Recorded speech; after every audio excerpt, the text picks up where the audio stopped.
The anonymous email arrives 2 weeks before Christmas.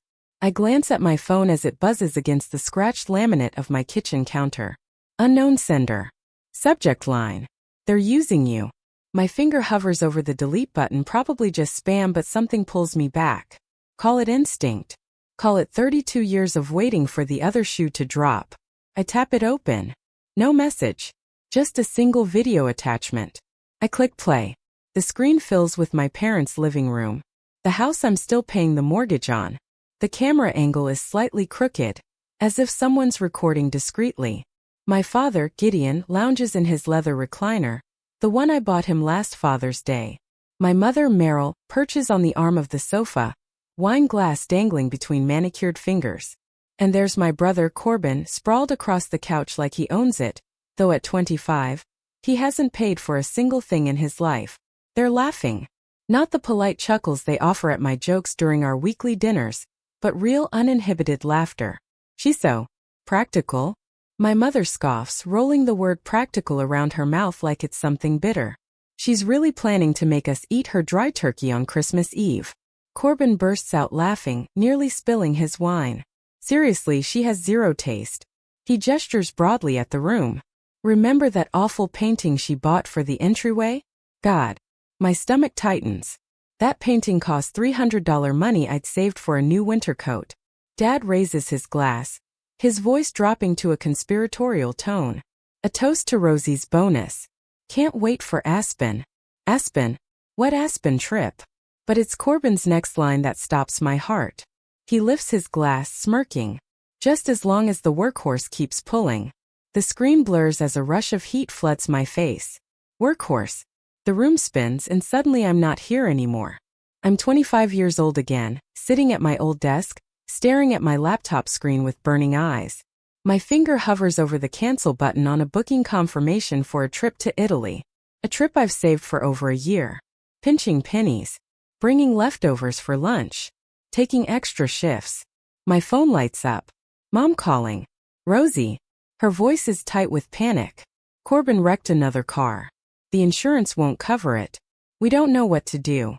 I look at the Italy confirmation page. 14 days exploring Tuscany. A dream postponed from college. From my first job.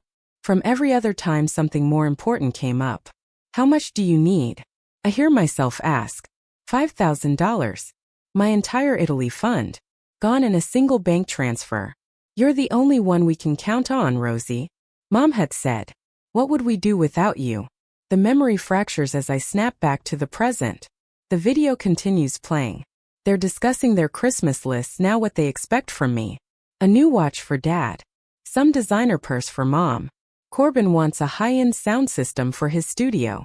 And suddenly the pain isn't dull and familiar. It isn't the resigned ache I've carried for years. It's a cold, clear, liberating rage that straightens my spine and clears my vision. I look around my small rental apartment. Really look at it. The worn furniture I've kept because it still works fine. The bare walls because decorating is an unnecessary expense. The tiny kitchen with appliances from the 90s. A cage I built for myself. Brick by brick. Sacrifice by sacrifice. My phone buzzes again, a text from Mom. Don't forget to pick up that nice bourbon your father likes for Christmas Eve dinner. I place the phone face down on the counter. My hands aren't shaking anymore. This, I whisper to the empty apartment, is the end. The words hang in the still air. Not a melodramatic promise. Not an empty threat. Just a simple, inescapable truth. For 7 years I've been the family ATM. The dutiful daughter. The responsible one. The workhorse. No more. I pick up my phone again and watch the video one more time. Each laugh. Each dismissive comment. Each casual cruelty carving away the chains of obligation I've wrapped around myself. I notice a detail I missed. A glint of a ring on a hand briefly visible at the edge of the frame. Whoever recorded this was in the room with them, watching this happen, and decided I deserved to know. I don't recognize the hand, but I silently thank its owner. Some betrayals are a gift. I stand up straight, walk to my laptop, and open my bank account. The annual bonus notification blinks at me from the screen. 6 figures. The money my family is already spending in their minds. For the first time in my adult life, I smile at my bank balance and think, mine. Not their house payment. Not Corbin's next mistake. Not my parents' vacation. Mine. I take a deep breath and begin to type. It's time to make some changes. The rage gives way to clarity. I watch the video again, focusing this time not on the mockery but on the details. My finger hovers over the screen, rewinding to catch what I missed. There Corbin, lounging with his feet up on Mom's coffee table, the one I helped her pick out last year. She just gave me $1,000 for art supplies last week. He brags, making air quotes with his fingers. I used it to buy this 8K TV. He gestures towards something off camera with a smug grin. Dad laughs, tipping back his bourbon. Now that's art. My stomach knots. That $1,000 was from my last paycheck. Money I'd sent when Corbin called, claiming he needed supplies for a gallery showing that would finally get his career started. I'd skipped lunch for 2 weeks to make up the difference in my budget. This isn't just emotional betrayal, it's fraud. Plain and simple theft. I set my phone down on the kitchen counter. Hands steady now. The kitchen clock ticks loudly in the silence of my apartment. 11:42 p.m. The night feels different, sharper somehow, like someone cranked up the resolution on my life. Mom's face fills my mind, not the cruel, wine-flushed woman from the video, but the tearful, pleading mother who'd called last month about Gideon's emergency dental work. $2,000. Insurance won't cover it, Rosie. You know your father's too proud to ask. I transferred the money immediately. No questions asked. Now I understand. There are two antagonists here. Not just one. Meryl, the emotional manipulator who knows exactly which guilt buttons to push. And Gideon, the entitled patriarch who's never held a job longer than 3 years, but somehow deserves a $50,000 truck. Corbin's just the accomplice. The spoiled youngest taking his cues from the masters. The stakes are clear too. My annual bonus, $127,000 this year, lands in my account in 10 days. They're already planning how to spend it on their Aspen trip. My money. My life. And that familiar guilt. The voice that whispers family comes first, tries to surface but dies quickly. The cozy Christmas Eve dinner I'd been planning? The prime rib I'd already ordered from the butcher? The gifts wrapped and hidden in my closet? It all seems pathetic now. The elaborate ritual of a woman desperate for scraps of approval. My laptop glows from the coffee table. I walk over, pull up my calendar and dial my boss's cell. It's late, but Diane always answers. Rosalie, everything okay? Her voice is alert despite the hour. I need to take my PTO, I say, surprised by the steadiness in my voice. All 3 weeks starting tomorrow. A pause. The Kessler account. I closed it this afternoon. The paperwork's done. A $1.2 million deal. My biggest of the quarter. Are you sick? Family emergency. The concern in her voice almost makes me laugh. I just need some time, I tell her. I'll be back for the quarterly meeting. "'Kay then," she says slowly. "You've earned it. I'll process it first thing tomorrow. Thank you." I hang up, already opening a new browser tab. 20 minutes later I have a first-class ticket to Jackson Hole, Wyoming, leaving at 10 a.m.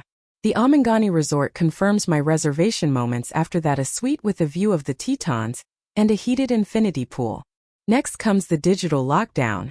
I log into my bank account, navigate to the automatic payments section, and systematically cancel each one.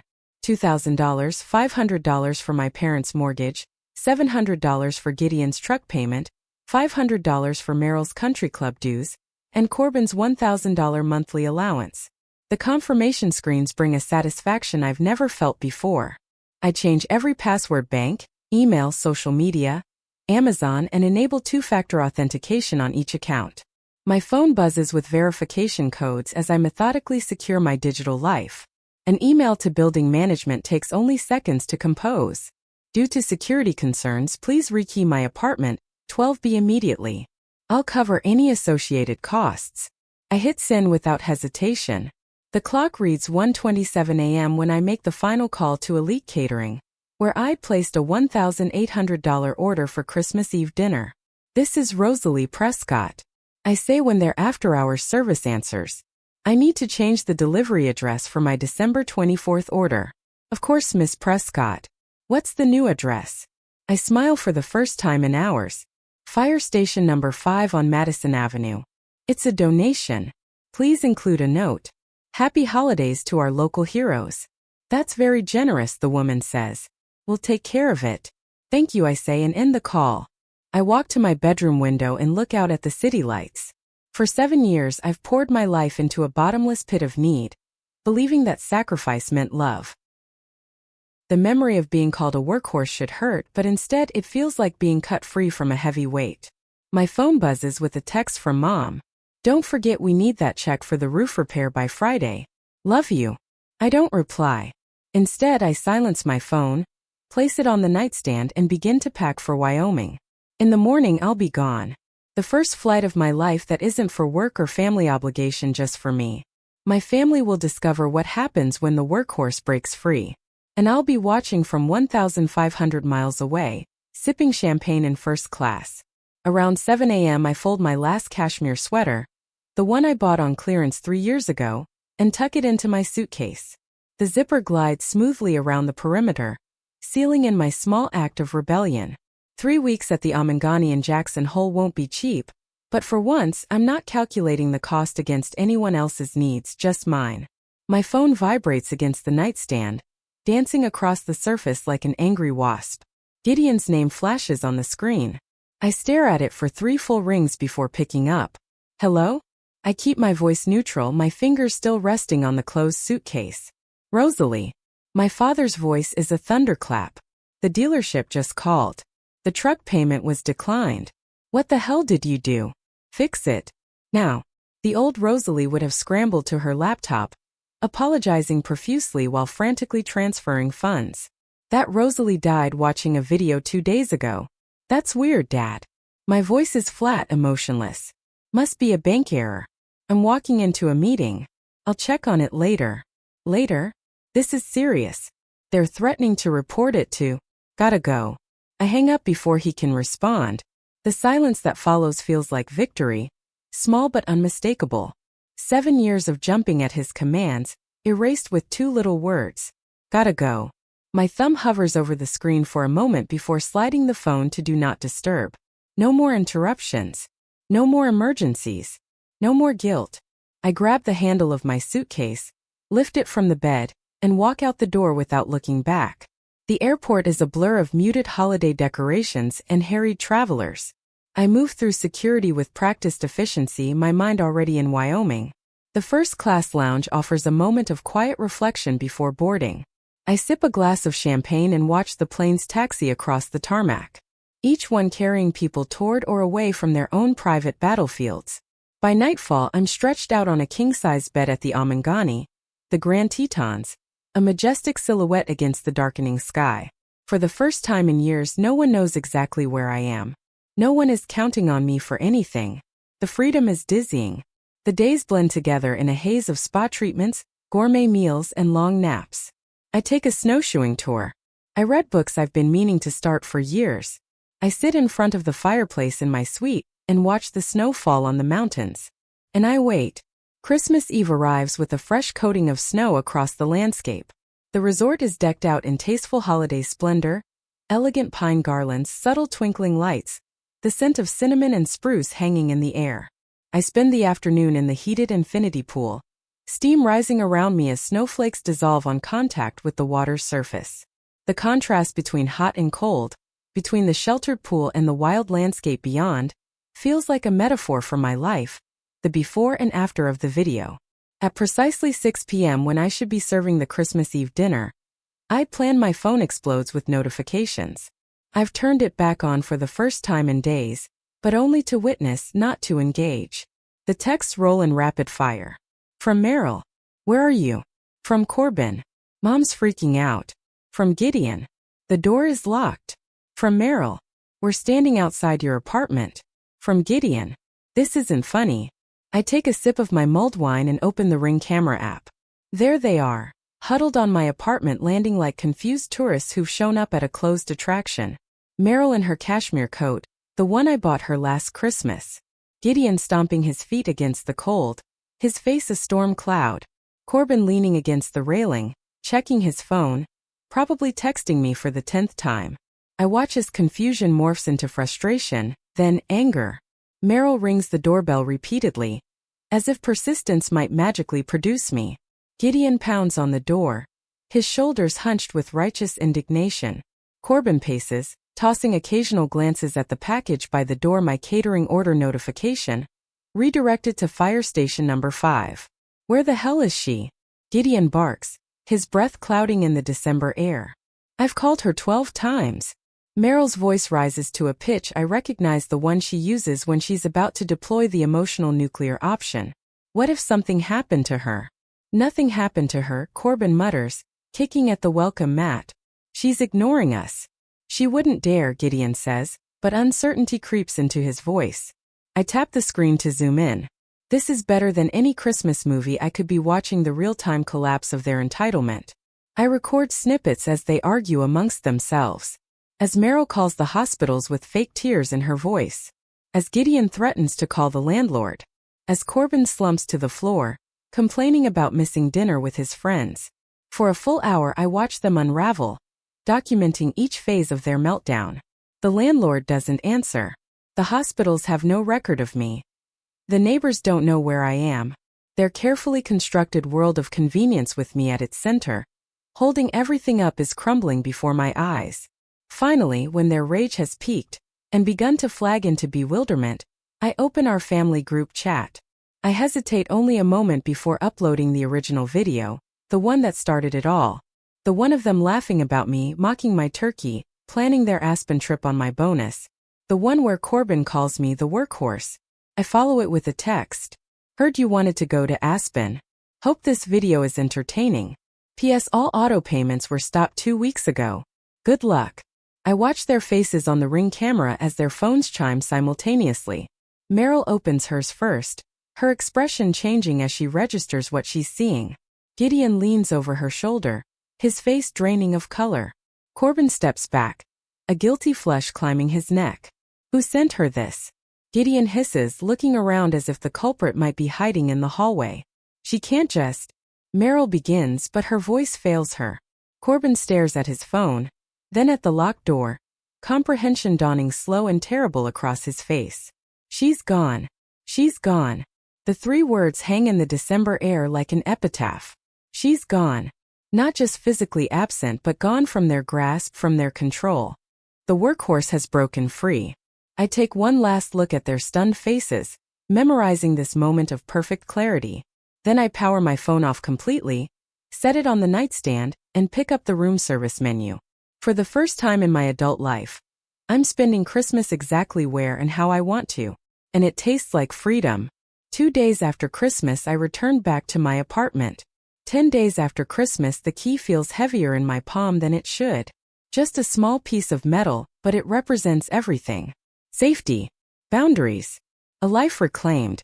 Here you are, Miss Prescott. All done. The leasing agent says, sliding the paperwork across her desk. Your apartment has been completely rekeyed as requested. I pocket the new key and sign where indicated. My phone buzzes in my purse. The 44th missed call since I returned from Wyoming this morning. I haven't listened to a single voicemail or read any of the texts that accumulated during my 3-week absence. Instead, I've been systematically deleting them, one by one, like pulling weeds from a garden I'm finally tending. Is everything all right? The agent asks, noticing my momentary distraction. Everything is perfect, I answer. And for the first time in years, I mean it. Outside, the final December sun glints off windshields in the parking lot. Cold but clarifying. The vacation gave me distance. Perspective. Watching their Christmas Eve meltdown from the heated infinity pool at the Amangani felt like watching strangers through glass. Fascinating but removed. Their panic when they realized the money faucet had been turned off wasn't my problem anymore. I climbed into my car and headed to work, where my boss welcomed me back with a simple nod. No questions about my sudden vacation, just respect for my boundaries. The kind of respect I should have demanded years ago. For 10 days straight, the phone stays in do not disturb mode. I focus on work, exceeding my targets before the month is over. I sleep better. I browse furniture websites, considering what might look good in a real home someday, not the cramped apartment I've accepted as my lot in life. Then, exactly 2 weeks after my return, they make their first calculated move. I'm walking to my car in the underground garage when a voice calls out, "Rosalie." I turn to see Aunt Jessica, my mother's sister, stepping from behind a concrete pillar. Her Burberry coat and perfectly coiffed silver hair seem out of place in the dim fluorescent lighting. Her presence is no accident. This is a carefully orchestrated ambush. "Aunt Jessica." I keep my voice neutral. "This is unexpected." She approaches, hands clasped at her chest, concern etched into her surgically tightened face. "Oh, Rosalie. Your mother is absolutely devastated. She hasn't slept in weeks." I say nothing. Just stand there, keys in hand. "The family is falling apart," Jessica continues, her voice dropping to a practiced whisper. "Your father's truck was repossessed. They might lose the house. And Corbin," she pauses dramatically. "He's talking about moving back in with them because he can't afford his rent." The old me would have crumbled under the weight of this guilt trip. The old me would have apologized, promised to fix everything, drained my accounts to soothe their manufactured crisis. Instead, I look my aunt directly in the eye and see what I've missed all these years. The calculation behind the concern. The manipulation beneath the worry. This isn't love. It's a sophisticated hostage negotiation, and I've been the only one paying ransoms. "Rosalie." Jessica steps closer, touching my arm. "You need to be the bigger person here. Family is everything. You need to fix this." I gently remove her hand from my arm. "Thank you for your concern, Aunt Jessica. I understand this must be difficult for everyone. This is a private matter and it is handled." Her eyes widen. She expected tears, apologies, promises to call Mom right away. "But I hope you have a wonderful day." I unlock my car, slide inside, and close the door with a soft click. Through the window, I watch Jessica's shocked expression as I drive away. She'll report back to Meryl, of course. My mother will dissect every word, searching for weaknesses to exploit. My refusal to engage will be interpreted as a challenge rather than a boundary. The next attack comes 3 days later. I'm in a meeting with our marketing team when my desk phone lights up. Linda, our receptionist, rarely interrupts meetings. "I'm sorry, Miss Prescott." The coffee shop bustles with mid-morning energy, but Marina sits perfectly still across from me, her fingers tracing the rim of an untouched latte. 3 months have passed since Christmas Eve, and this is our first face-to-face meeting. The woman who changed my life with a single video file. I couldn't stay silent. Marina explains, her voice soft but steady. "I was washing my hands and came out of the bathroom when I heard your mom say, 'Rosalie is the easiest one to control.'" Then they all laughed. She looks up, brown eyes clear with conviction. I was disgusted by the cruelty, so I took out my phone and recorded. I nod, studying her. She's prettier than Corbin deserves. Intelligent eyes, no nonsense posture. I search for pity in her expression and find none. Just clarity. "I broke up with him right after," she continues, stirring her coffee without drinking it. "I realized he's just like them, a user. You deserve to know the truth." The words hang between us, and I feel a weight lift that I didn't realize was still there. Someone else saw it. Someone else thought it was wrong. My family's toxicity wasn't just my perception. It was real enough that a relative stranger risked drama to expose it. "Thank you," I say simply. "You changed everything." Marina shrugs one shoulder. "You would have figured it out eventually. Maybe, but who knows how many more years I would have wasted." I take a sip of my Americano. "What made you send it when you did?" "Corbin asked me what I was getting you for Christmas." Her mouth twists. "He said not to waste money on anything expensive because you'd never notice anyway. Said you were too busy playing martyr." My laugh surprises us both. "What did you tell him?" I ask. "I told him I'd already got you something priceless." Marina smiles for the first time. Turns out I was right. On the drive home, I take a detour. The morning sun glints off the ornate sign reading, Oakwood Estates, a gated community on the north side of town. I slow down as I pass the sales office, my heart quickening as I scan the security features, the tall, wrought iron fence, the state-of-the-art call box, the roving security patrol. The trap I've been setting isn't the kind my family would expect. It isn't revenge served hot. It's freedom, security, and distance served with complete financial independence. With an extra $4,000 a month now in my bank account, including the $2,500 mortgage payment I no longer make on their house, I've quietly secured a mortgage on a 4-bedroom home with a garden, a security system, and most importantly, a gate between me and them. A week later my phone buzzes. Marina again. A screenshot of Corbin's Instagram post from last night. The image is pathetic. All 3 Prescotts, Gideon, Meryl, and Corbin, crammed onto a stained sofa in what must be Corbin's dingy apartment. My father's face is strained, his early retirement now looking more like unemployment. My mother's perfectly maintained hair has lost its luster, and Corbin looks like he hasn't slept in days. But it's the caption that makes me pull over to the shoulder of the road. No matter what happens, family is everything. Enjoying a cozy night in. Family first. Blessed. Marina's text follows. Look at this hypocrisy. They're trying to play the victim. I stare at the photo again. The cramped space. The tension in their postures. The fake smiles that don't reach their eyes. The desperate attempt to project happiness while their world collapses around them. 3 months without their workhorse, and this is what remains. I don't feel the satisfaction I expected. Just a hollow recognition of what was always beneath the surface. A family built on extraction, not love. Without someone to drain, they're lost. Thanks for sending this. I text back to Marina. Would you like to come to a housewarming party after I prepare everything? Nothing fancy, just a small dinner. I will let you know the exact date later. I don't wait for her response before pulling back onto the road toward the real estate office. The papers are ready for my signature. A month after moving into my new house, the notification pops up on my phone while I'm unpacking kitchen boxes. The high-tech gate camera shows a familiar figure standing at the call box, her finger pressing the button repeatedly. My mother's face is streaked with tears, her hair wild in the spring wind. Rosalie, please. Her voice cracks through the speaker system. Your father. He's sick. We need you. A year ago, those words would have sent me racing for my car keys and checkbook. 6 months ago, I would have felt a twinge of doubt. Today, sitting in my sunlit kitchen surrounded by boxes of new dishes I chose for myself, I feel nothing. I watched Meryl's performance for a few moments. The theatrical sobs. The mascara she carefully smudged beneath her eyes. The conveniently vague emergency. It's the maximum pressure move in her arsenal. Even at a distance, I can see the lie. Dad isn't sick. This is desperation, not emergency. The workhorse is now the gatekeeper. The script is flipped. 7 years of manipulation crashes against a simple electronic barrier and my newfound immunity to guilt. My finger hovers over the intercom button.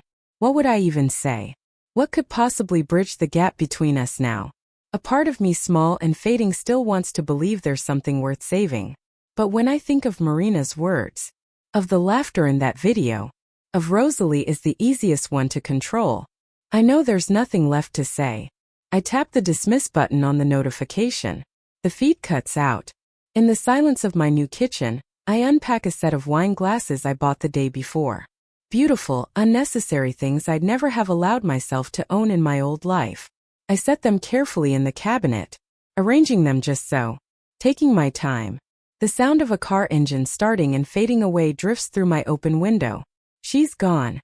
I open a bottle of Chianti I've been saving and pour myself a glass.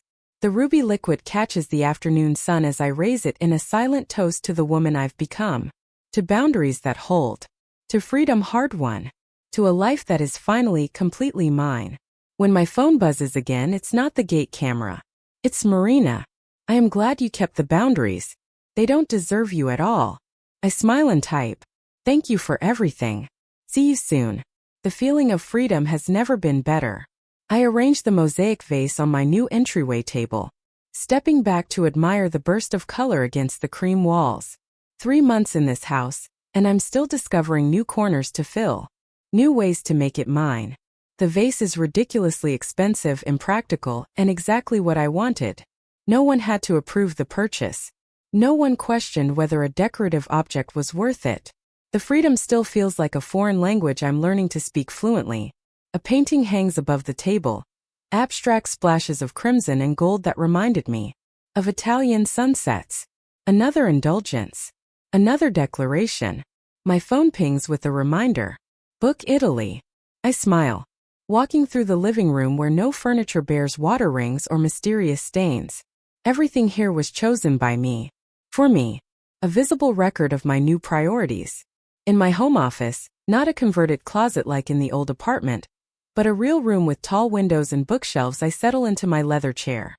My laptop waits on the desk, open to a travel site, first-class tickets to Rome, a month-long itinerary through Tuscany, the Amalfi Coast, Venice, the trip I canceled 7 years ago to bail out Corbin. The cursor hovers over the purchase button. The total makes me blink. Nearly triple what I budgeted back then. But now there's no flicker of hesitation. No mental calculation of what else that money could fix or who else it could help. I click. Purchase. The confirmation appears. And I feel nothing but satisfaction. No guilt. No worries. No imaginary balance sheet, where my needs always registered in red. The doorbell chimes, pulling me from my thoughts. Through the security camera feed, I spot Marina on my porch, holding a bottle of wine. You're officially the first guest to use the front door instead of the gate intercom, I tell her, swinging the door open. Marina laughs, handing me the wine. Historic moment. Should we take a picture? I usher her inside, watching her eyes widen in space. This is gorgeous, Rosalie. Feels like you. That's the best compliment. I led her to the kitchen where dinner waits, a meal I cooked because I wanted to, not because I owed anyone anything. Over pasta and wine, we talked about everything except my family. Not because they're taboo, but because they're irrelevant. When Marina finally brings up Corbin, he asked about you again. I find I can listen without that old twist in my stomach. He'll figure it out eventually, I say, refilling our glasses. Or he won't. Either way, it's not my problem anymore. 2 weeks later, I'm at my desk reviewing quarterly numbers when Jenna, our newest sales rep, drops into the chair across from me. Her face bears the tight, pinched look I recognize from my own mirror. Years ago. Everything all right? I ask, though I already know it isn't. My sister's kid needs braces. She sighs. $5,000. She asked if I could help since I make so much money now. Her fingers form bitter air quotes. And you're considering it? I say. Not a question. She's family. And my nephew is a good kid. And I lean forward, cutting her off. Let me give you some advice. Don't ever set yourself on fire just to keep someone else warm. Your value is non-negotiable. Her eyes widen slightly. Trust me, I add. I've been the human torch. The scars take years to heal. The morning of my flight to Italy, I stood in my bedroom, zipping my suitcase. Closed. Everything I need. Nothing I don't. The simplicity feels luxurious. I carry the suitcase downstairs, through the house that belongs only to me. At the front door, I pause to set the security system, then step outside into the bright morning sun. The warmth touches my face and I smile, not the tight, people-pleasing smile I perfected over years of giving away pieces of myself, but something real and unhurried. The workhorse has been released from her harness. The journey is finally mine.